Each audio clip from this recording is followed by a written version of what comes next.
ہر ابتدا سے پہلے ہر انتہا کے بعد، ہر ابتدا سے پہلے ہر انتہا کے بعد، ذات نبی بلند ہے ذات خدا کے بعد، ذات نبی بلند ہے ذات خدا کے بعد۔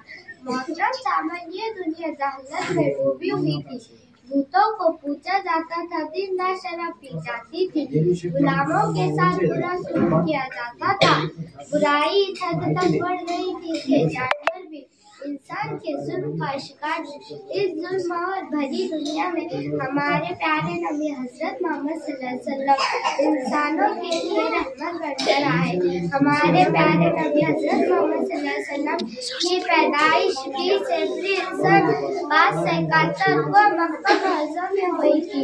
آپ صلی اللہ علیہ وسلم کبر قریشی سے تعلق رکھتے تھے۔ آپ صلی اللہ علیہ وسلم کے والد کا نام عبداللہ اور والدہ کا نام آمنہ تھا۔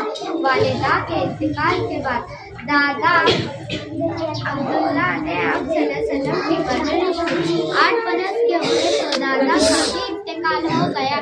پھر چاچا ابو طالب نے آپ صلی اللہ علیہ وسلم کی پرورش کی۔ ہمارے پیارے نبی حضرت محمد صلی اللہ علیہ وسلم کو بچوں سے بہت محبت تھی۔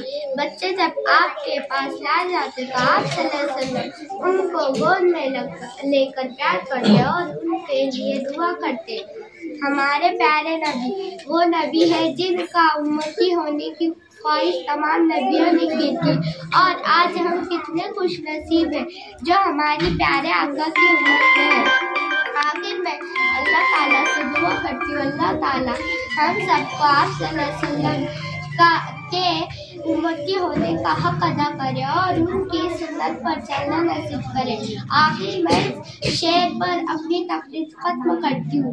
نور سنت کون و مقام ہے، نور سنت کون و مقام ہے، جانے کیا تجلی تھی تیرے بیان میں، جانے کیا تجلی تھی تیرے بیان میں، جو چلتا رہا تیرے نقش و قدم پر کام رہا ہے وہ دونوں جہاں میں۔ اللہ حافظ۔